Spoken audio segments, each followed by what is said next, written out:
Menganggapnya sangat hebat. Bab 139. Yuki tidak bergerak, juga tidak berkata apa-apa. Makanan mewah yang diantarkan juga tidak dilihatnya. Bibi Dewi sangat panik hingga berkeringat lalu berkata, "Nona Yuki, makanlah sedikit. Kamu lihat kamu sudah kurus begini. Makan sedikit sajalah, biarpun hanya cuma sedikit." "Tidak, kamu bawa kembali saja. Bibi Dewi, kamu jangan repot-repot." Begitu nada bicara Yuki terhadap Bibi Dewi. Tiba-tiba terdengar pintu kamar yang seperti ditendang seseorang. Rehan dengan badan yang gagah masuk ke dalam kamar. Dengan rambut hitam yang berantakan, memandang Yuki dengan penuh kejam. Dahinya pun tertempel secarik kain putih. Terdengar bunyi pintu kamar Yuki yang ditendang oleh Rehan. Saat Yuki menengadah, benar, itu memang Rehan. Dahinya kenapa? Apakah karena semalam dia berkelahi dengan Stephen? Yuki diam-diam menebak dalam hati, namun dengan penasaran tidak menanyakan hal itu kepada Rehan. Saat Bibi Dewi melihat Rehan seperti melihat seorang penyelamat. "Tuan Rehan, Nona Yuki tidak mau makan. Kamu tolong bantu aku nasihati dia." Rehan berjalan dan memegang dagu Yuki. Tangan kanannya memegang sendok dan memaksa menyuapkan makanan ke dalam mulut Yuki. Yuki menutup mulutnya dengan rapat. Bagaimanapun, tidak mau menerima suapan dari Rehan. Sup itu menetes ke bawah hingga ke dadanya dan membasahi seluruh bajunya. "Yuki, kamu mau sok apa?" Rehan memandang Yuki dengan kejam. "Bukankah sudah pernah tidur dengannya berapa kali? Beritahu aku, kamu sudah berapa kali tidur dengan Stephen?" Bibi Dewi benar-benar tidak ingin mendengarnya. Dia segera keluar dan menutup pintu. Begitu Bibi Dewi pergi, Rehan terlihat makin menakutkan. Tangannya mencekik dagu Yuki dan dengan sorot mata yang tajam dia berkata,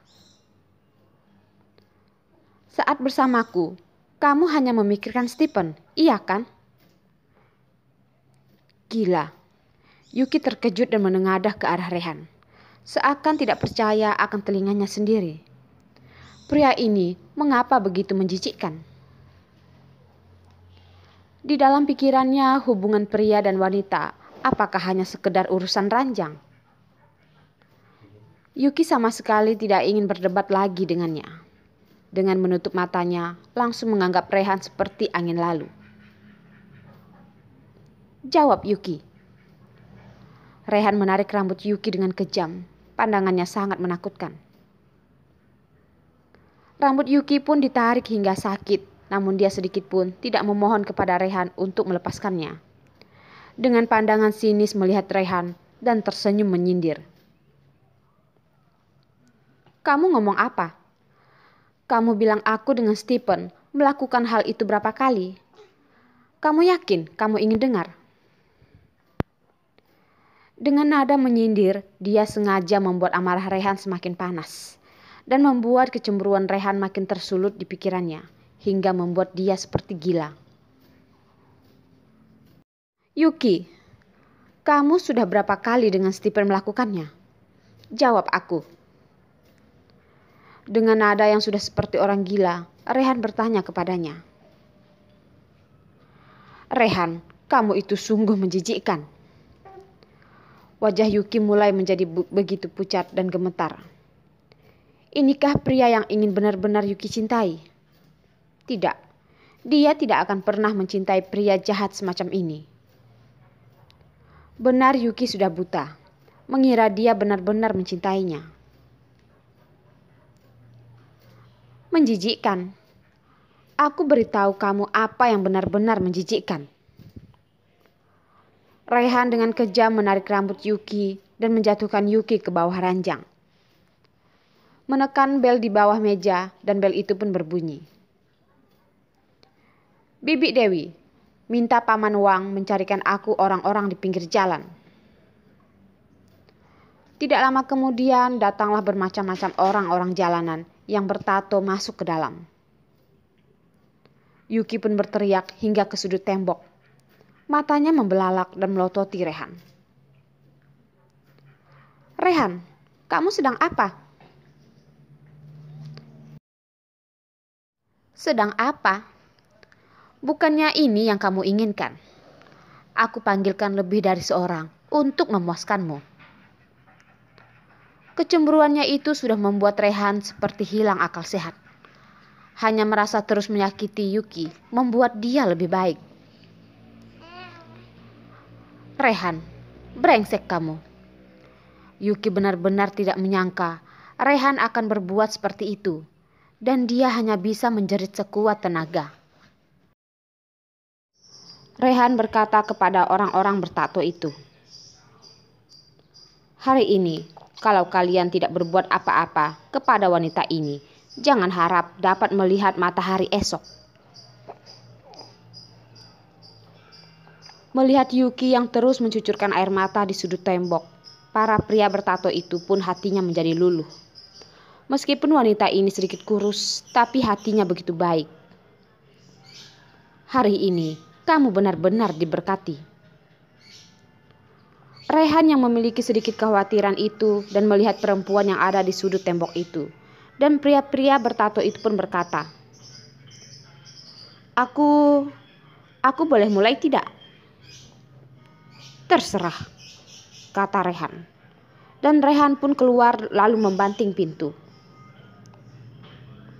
Setelah Rehan pergi, para pria bertato itu pun merasa sangat leluasa.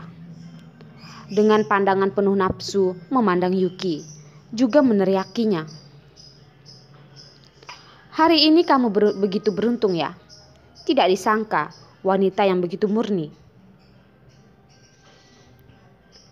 Yuki dengan sekuat tenaga bersembunyi di sudut tembok, melindungi dirinya, dan dengan membelalakkan matanya, dia berkata, kamu mau apa? Jangan kemari. Mau apa? Tentu saja mau berbuat apa yang diperintahkan oleh Tuan Rehan. Dengan nafsunya, para pria itu memandangnya. Yuki pun mengambil vas bunga yang ada di sebelah tangannya dan melindungi dirinya. Kamu jangan kemari. Kalau kamu kemari, aku bunuh kamu. Dengan tertawa penuh maksud, pelan-pelan menghampiri Yuki. Yuki pun melemparkan vas bunga itu. Pria-pria itu pun bersembunyi. Namun, vas bunga itu terjatuh di karpet dan tidak pecah. Hanya jatuh ke sebelah saja. Lihat kan Nona, vas bunga tidak bisa menyelamatkan kamu. Kamu terima saja nasibmu itu. Pria-pria itu pun berjalan ke arah Yuki dan mulai mengulurkan tangannya. Yuki melompat dan berteriak. Membelalakkan matanya lalu berkata, jika kamu berani pegang aku, Rehan tidak akan melepaskan kamu. Selama ini, Rehan selalu berpikiran pendek. Dia hanya bisa marah dan memukul Yuki. Tapi dia tidak akan pernah membiarkan orang lain berbuat yang tidak senonoh kepada Yuki. Hahaha Nona, kamu ini masih belum sadar juga ya? Aku ini orang yang disuruh Tuan Rehan untuk melayani kamu. Tuan Rehan tidak hanya memarahiku, malah memberikanku hadiah. Pria-pria itu sudah tidak sabar lagi. Perempuan ini kelihatannya lemah, tapi ternyata benar-benar menggemaskan. Yuki melihat kegelapan, dia begitu naif. Dia masih mengira Rehan akan menolongnya. Dia benar-benar lupa. Pria-pria ini benar-benar suruhan Rehan. Pandangan pria-pria ini yang begitu penuh dengan nafsu memandang Yuki. Pelan-pelan mendekati Yuki. Yuki terus berteriak, melompat ke sana kemari di kamar. Namun dia susah bersembunyi dari pria-pria itu. Permainan ini sangat seru bagi pria-pria itu. Mukanya penuh dengan kenapsuan, ingin segera mendapatkan Yuki. Yuki dengan sekuat tenaga bersembunyi dan terus melindungi dirinya, dan melemparkan semua barang-barang ke arah pria-pria itu. Wajah yang begitu pucat, begitu panik, bahkan bibirnya penuh dengan keputusasaan. Raihan membelakangi pintu dan tetap berdiri di sana. Mendengar jeritan dan tangisan Yuki, wajahnya menjadi dingin. Pria-pria bertato ini berhasil menangkap Yuki. Dengan tato yang ada di kedua lengannya, memeluk Yuki dengan sangat erat. Yuki tahu sudah tidak dapat berbuat apa-apa lagi. Hanya Raihan yang dapat menolongnya.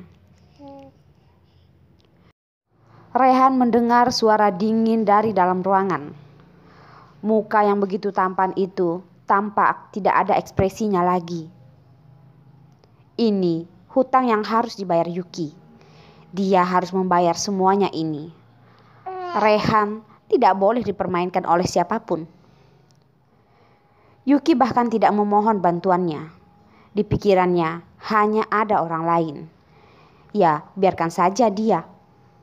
Wanita kotor seperti ini, dia juga tidak ingin lagi. Suara teriakan Yuki makin lama makin kencang. Raihan mendengar suara itu dari luar dan genggaman tangannya tiba-tiba makin erat. Tidak tahu mengapa, di dalam terjadi hal sampai bagaimana dia sekarang seharusnya senang, bukan? Wanita yang mengkhianatinya sekarang sedang menerima kasih sayang dari orang lain. Dia seharusnya senang. Tapi dalam hati Raihan mengapa sedikit pun tidak ada rasa sukacita. Dalam hatinya mengapa terasa sangat terenyuh. Raihan, brengsek kamu. Aku benci kamu. Aku selamanya benci kamu. Kamu pria brengsek. Terdengar teriakan dari dalam oleh Yuki. Suaranya penuh dengan tangisan yang menyayat hati. Kaki Raihan pun tidak tertahankan mendekati berjalan ke arah pintu. Namun tiba-tiba dia terhenti. Perempuan ini, kamu kira dengan berteriak dan menangis aku akan memaafkan kamu? Mimpi sajalah kamu. Raihan berdiri di depan pintu dengan terdiam dan sangat kaku. Mendengar teriakan dan jeritan Yuki. Tangannya memegang pegangan di sebelahnya, makin lama makin erat. Pegangan tersebut serasa akan mau hancur. Baiklah, jangan menangis. Tuan Raihan itu tidak mencintaimu. Biarkan aku yang mencintaimu. Mari, kemarilah. Kata pria-pria itu menarik Yuki ke dekapannya dengan erat. Dengan bau badannya yang membuat Yuki selalu ingin bersin. Pria-pria itu benar-benar tidak menyangka. Dia terus mengelus badan Yuki, membuat Yuki terus berteriak. Yuki mengangkat tangannya tinggi-tinggi, lalu mencabik muka pria-pria itu, dan tidak lama kemudian menimbulkan bekas luka.